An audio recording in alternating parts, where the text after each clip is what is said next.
You know what I want to talk about right now? I want to talk about what's going on in the media. What's going in the news right now, a lot of people are talking about the Conrad Murray trial. You know, the Michael Jackson death and the doctor that was watching over him, the brother named Conrad Murray. They just found him guilty of involuntary manslaughter. So a lot of people are thinking that this is bringing closure to the Michael Jackson case. But the thing is, my whole thing is this, man. The Conrad Murray guy, he's the fall guy. The Conrad Murray dude is the fall guy. There's a whole bigger conspiracy going on as far as I'm concerned. If you look at the facts and you know the whole case and you know how things went down with Michael. And I hate that they had to get a brother as the fall guy because they're going to put the blame on him just to bring closure to the case. That whole Conrad Murray trial, that was a smokescreen, man. There are bigger forces at hand here. Y'all have to understand, man, with Michael Jackson, let me get into this for a minute, man. Michael Jackson, man, you know, in his last years of living, all these stories were coming out talking about Michael Jackson was broke and Michael Jackson is this and he's almost bankrupt. And, you know, we kept hearing those Michael Jackson is broke stories. And Michael Jackson was not broke, ladies and gentlemen. He might have had some debt here and there, but Michael Jackson was not broke. You have to understand, Michael Jackson had 50% of the Sony's music publishing catalog. So Michael Jackson was sitting on some real ass paper. So you have to understand, they've been trying to get at Michael for years, man. They've been trying to destroy Michael for years because of that damn publishing. I mean, y'all really need to look into the whole Michael Jackson situation. Look into the shit that they're not talking about. All that wacko-jacko bullshit. All these old molestation cases. A lot of those were smoke screens, man. Yeah, Michael, man, was a pimp with his damn business. Y'all think he was wacko-jacko. Michael was a motherfucking pimp about his game, man. Michael was about his business. Back in 1984, 85, what Michael did, Michael got into the publishing game. Michael got his money, and he flipped it correctly. See, the thing, what happens with a lot of black artists, they'll either get you on the alimony or they'll get you on the child support. They'll use your ex-wife to get you, or they'll use your kids to fuck your money up. That's what's going on with old Terrell Owens' black ass. This crying ass nigga. He running around crying broke because they done tow this nigga up with alimony. Not alimony, but child support payments all over the place. They're killing him with child support. That gets brothers every time, either alimony or child support. These people on top, they start getting into these women's ears. Like, hey, you know, you can get such and such if you just play ball with us. We'll get you some money out this fool. But the thing is, Michael was about his business. Michael didn't have a wife. And at the time, in 84, he didn't have any kids. So Michael, his mind was clear. He wasn't distracted. Michael was about his paper. So Michael used like $47 million. He spent $47 million to buy a catalog that included the Beatles songs. People think that it was just the Beatles catalog that he bought because they try to minimize this. They don't like talking about this. But Michael had a huge catalog that included the Beatles songs. He had way more than the Beatles songs. This brother had the Elvis catalog. He had Little Richard, a whole bunch of people. And the Beatles were included in this catalog. So Michael was sitting on some real shit right here. So Paul McCartney was a little upset with him. A lot of people were upset with him for getting this catalog. And Michael was flipping that shit. What Michael did, he did a player move. When Sony stepped to him, they wanted to get down. They wanted that Beatles catalog. That Beatles catalog, that's a license to print money. So Michael said, look, we can do business. Let's do this. Let's do this. If you want this Beatles catalog, let's do this. Let's form our own publishing company. Let's merge these little companies together, like Sony/ATV. I think that's the name of it. And I own 50%, you own 50%. And they merged and they did a deal. So Sony and Michael Jackson had a deal where Sony, the corporation, their publishing corporation, They get 50% and Michael got 50%. One dude got 50 fucking percent of the publishing from the biggest publishing house, one of the biggest publishing houses in the world. Now, a lot of y'all can't wrap your head around that, but Michael got a piece of a lot of people's shit. Even to this, like, even recently, like Lady Gaga, all these people are under the Sony umbrella. Damn near everybody you can name is under the Sony umbrella. And basically, out of the publishing, Michael got a piece of that. So they don't like talking about this openly, but when you dig down in the case, Michael did a pimp move on their ass. So the thing is, man, when they realized what was going down, they thought that they would starve Michael out and then Michael would sell the publishing back like they do to a lot of artists. They shit on a lot of black artists, man. There's a lot of old school black artists out there, man. You know, they do these little deals with them and then they, after a while, these black artists, they become broke and then they sell all their publishing. And they thought that was going to happen to Michael, but Michael was like, fuck that, I ain't selling shit. I ain't never selling my publishing. Michael's like, I ain't selling a goddamn thing. I'll be all right. So that's why all those cases start coming out of nowhere. They were going to try to drain him out through those bullshit ass cases, those molestation cases. They were going to try to tarnish his image and fuck up public perception of him. That's why all those wacko jacko articles and all that, they were really going in on Mike. They were trying to destroy him through the public, through the court of public opinion, and through the legal system as well, but it never worked. Michael kept beating those cases, and he kept that publishing. He kept his money intact. You know what? I'm going to play a clip, just so people don't think I'm up here whistling Dixie. Let me play a clip, and it's kind of a long clip, and I want y'all to bear with me on this one. This is a clip of a press conference that Michael did a few years back in Europe. And Michael started getting real raw on these cats because he knew they were after him. Even his family, like LaToya, Jermaine, all of them are going around doing interviews saying that, hey, these people are trying to kill my brother. They're trying to kill my brother.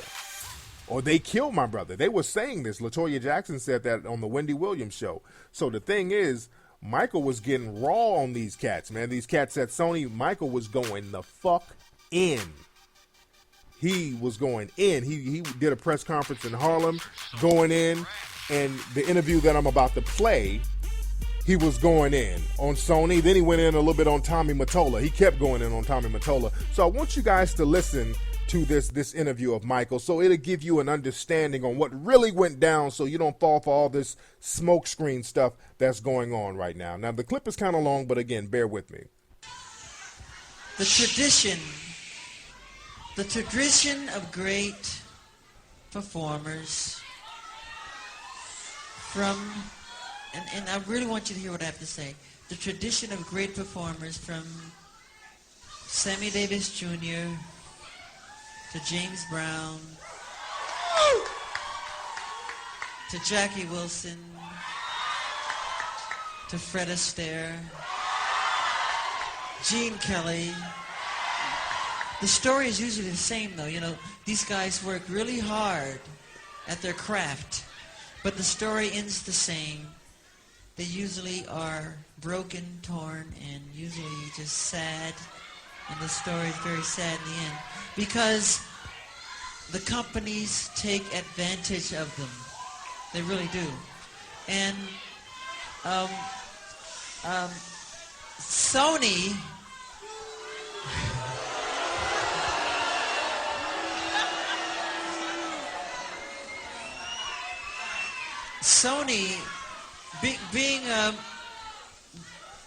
being the artist that I am at Sony, I've generated several $1 billion for Sony, several billion, and they really thought that my mind is always on music and dancing, and it usually is, but they never thought that this performer myself would outthink them.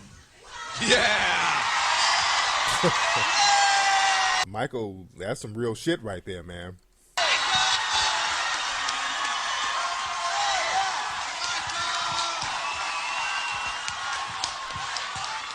That's some real shit right there, man.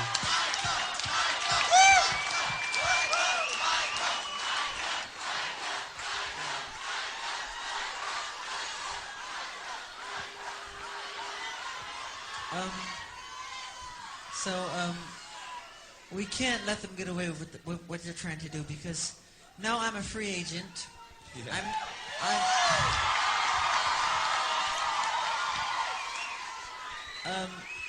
I just owe Sony one more album. It's just a box set, really.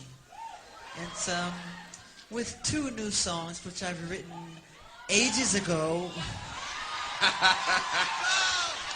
That's some gangster shit. Michael's like, look, I'm going to give them 2 of my old bullshit songs, and I got the real hot shit coming in a few years. Because every album that I record, I write, like, literally, I'm telling you the truth, I write at least 120 songs every album I do.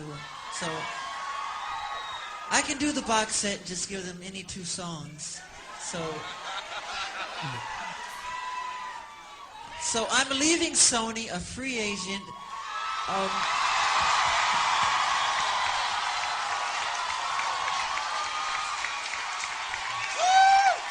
So y'all, I want y'all to pay attention to this now. This is some deep shit. He's like, look, I'm leaving their ass. I'm going to give them these 2 little bullshit songs. I'm taking the money and I'm about to run.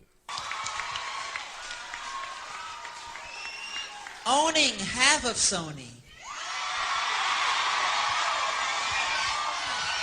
So I own half of Sony's publishing and I'm leaving them. And they're very angry at me because of it, but I just did good business, you know. Tell him, Michael. Tell the story. I wish that moist motherfucker in the back of shit up. Tell him, Michael. Let your ass up. Hold on. I just did good business, you know. Who's this moist nigga in the back? Tell him, Michael. Tell the story. Fucking bitch ass. Tell him, Michael. So, the way they get revenge is to try and destroy my album.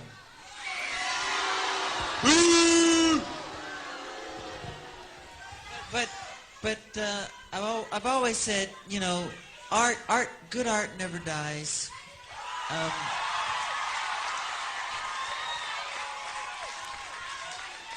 Now, he's about to get deep in a minute. He's about to go into some other shit. Hold on. He's about to get deep for a second. He's about to talk about Tommy Mottola. So I bear love with Unbreakable. You know, and Tommy Mottola is a devil. Respect! Man, Michael was not bullshitting, man. Michael was going the fuck in on these cats, man. Michael was going in on these cats several times in interviews.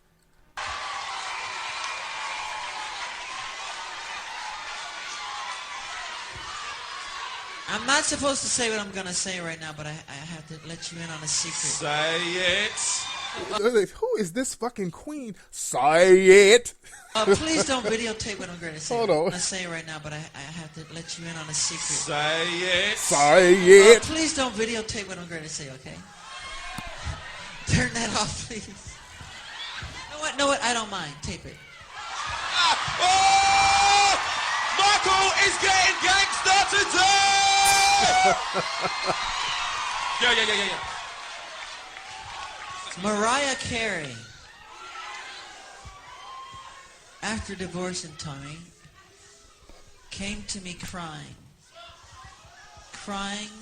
She was crying so bad I had to hold her. And I wonder if Michael put his little finger up in there. Said to me that this is an evil man. And Michael, this man follows me, she said. He taps her phones. And he's very, very evil, and she doesn't trust him.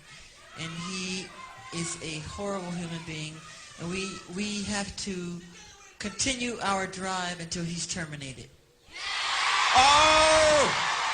Okay, that's that. I can't get over this moist nigga in the background. Oh! He just having a moist seizure. Michael! Oh! Shut the fuck up, man. Anyway, but that's that's the interview, man. But Michael, man, Michael was getting raw. And the last thing he was talking about, like Mariah Carey being followed and a phone being tapped, man. I want you guys to check out the pay-per-view special I did called Secret Societies. And that will bring more clarity to that last statement he was talking about. In my Secret Society pay-per-view special, I was talking about how certain entertainers, when they make a certain amount of money, like Mariah Carey, the Jay-Z's, you have certain forms of security around you. You have certain people watching you, following you. It's some real deep shit, man. Too deep to get into right here, but check out Secret Societies, and I have a whole section in that pay-per-view special where I talk about just what Michael was going into. But as you heard in the interview, man, Michael was getting buck fucking wild with these cats. He was spilling the beans on them. And Michael fucked them. They thought they were going to get over on Mike. Michael got them. And one thing that these corporations don't like, they don't like an artist, let alone a black artist, getting over on them. That's the reversal of the game. Michael got over on their ass. He hustled and flipped the game. Michael had half of the publishing of Sony. Not his publishing, all of the shit. That means Michael was clocking paper off everybody. Michael was not broke, goddammit. Dude, that catalog, Michael's share, that catalog was worth well over $1 billion. Michael was like, look, I got half your company. I'm a free agent. Eat a fucking dick. And Tommy Mottola's a devil. Take that. And then you wonder why he didn't turn up dead? This is why this dude is dead, man. Come on. Let's not play games with this thing right here. Michael did some shit brothers ain't supposed to do. You get your money and keep it pimping and be arrogant with it. He was real arrogant with his shit in the last few years. He like, I ain't broke. Hey, I got this and I'm doing good. And let me tell you something about what Mike did, man. Some shit that I really respect. You know, Michael was talking about the other black artists that would get fucked in the game. Michael looked out for a lot of cats, man. A lot of those old artists, Michael looked out for them. A lot of folks don't know about that, man. Michael, like Sly Stone, when he was going through whatever he was going through, Michael bought his publishing from him and gave him like $1 million plus for his publishing. You know, I think Sly Stone probably smoked it all up. And for those who don't know, Sly Stone, he was a big time cat in the late 60s, early 70s, had some real fly songs then. But Michael got the publishing. He didn't just fuck him out the publishing. Michael bought it for him, gave him a nice little chunk of change so he can be straight. And also, Michael looked out for James Brown. Michael showed up at James Brown's funeral. A lot of black artists didn't show up to James Brown's funeral, and they were influenced by James. Michael took his ass down there to Augusta, and he showed up and he represented. Go check that out. Michael kept it real pimping, man. Michael, he looked out for a lot of cats. And Michael stepped to Little Richard after he got that catalog, because Little Richard's songs was in that whole catalog conglomerate with the Beatles and Elvis and all that. So Michael had the rights to Little Richard's song. And this is how gangster Michael was. Michael stepped to Little Richard. He was like, look, dude, you influenced me. You influenced the game. I'll give you your goddamn publishing for free. You dig what I'm saying? Y'all remember Little Richard back in the day used to go around to anybody who would listen. They ain't never gave me nothing. They ain't gave me nothing. I'm the emancipator. You know, Little Richard was going off on everybody saying that he ain't never got nothing. Y'all notice he's real quiet about that shit now. Little Richard is quiet. He don't say shit no more. Michael chipped him up. Michael got him. Michael hooked him up. Gangster shit, man. Got the utmost respect for that dude, man. They fucked over Michael, man. They fucked over Michael, man. Sony, they were not happy, just like Michael said. They were not happy about him getting half of their company, being a free agent, and telling them to kiss his ass. So what they start doing, all these bullshit accusations start coming up. They stopped promoting some of his albums. They were going to try to bog him down financially. And then it got to the point with that last molestation case. They thought they were going to get him. Michael beat that last molestation case. and they were talking about all the debts Michael was going through and all the legal woes, because that took a lot of money out of Michael's game during that whole bullshit trial. Those trials them shits will drain you financially. So they were hoping to get him to a position where he would sell that publishing. They were like, look, Michael, look, we know you're going through some financial things, all these trials. If you sell that publishing, you know, we'll give you whatever we can give you, and you'll be straight, but just let us get that publishing. Michael said, you know what? Fuck you. I'm about to go on tour. That's when that whole This Is It thing, I just saw it on TV tonight. They were showing the rehearsals of the This Is It concert. Michael said, fuck it, I'm going on tour. I'll get the money I need for my little bullshit debts, but I'm keeping my publishing. They were like, look, we're going to just have to kill this nigga. We're going to have to off this nigga. He ain't giving up off this publishing for shit. Y'all have to understand, people. If you play a dice game with a nigga and you get over on him and get $100 out of a nigga, you got to watch your back. If you gamble with certain cats and you get, or you win a few thousand or whatever, you're going to have to carry a pistol with you when you leave. You're going to have to watch your back. You understand what I'm saying? When you get over just for a few dollars, you're going to have to watch your back. Imagine if you get over on a motherfucker and you got $1 billion up out of him. Do you think you would have to watch your back? I believe you would. And right now, the music industry is hurting. Music sales are not what they used to be because of the digital downloads, so they rely on that publishing. The money is in the publishing, people. In the music industry, that's where the real money is. Sales fluctuate. Sales come and go. But that publishing, that's some consistent shit, especially if it's some hit records, some hit songs. That publishing, you can keep flipping that shit for years to come. That's where the real money is. And Sony, they need all the publishing money they can get. And you got this one dude sitting on half of it. And you think they didn't plot to off this dude? You think they didn't plot to... Shit, they off the shit out of Michael Jackson. Conrad Murray is the fall guy. But anyway, I digress. But like I said about Conrad Murray, he's the fall guy. And what's going to happen with Conrad Murray? Nothing. Let me tell y'all something before I go into the next topic. Conrad Murray was convicted of involuntary manslaughter. So the thing is, man, a lot of people will say, well, why would he be a part of this? And why would he be the fall guy and risk going to jail for life? He's not going to jail for life. The maximum sentence for that involuntary manslaughter charge out here is 4 years. The maximum sentence that Conrad Murray will get is 4 years. So he probably won't even get that. He might just do 2 years, if that, and be done. You understand what I'm saying? So if a cat will slip you a couple of million to take a fall for a couple of years, some cats will do that. So just think about this, people. Just think about that before you believe everything that they're showing you on television. Just get real deep and do some research about the real deal.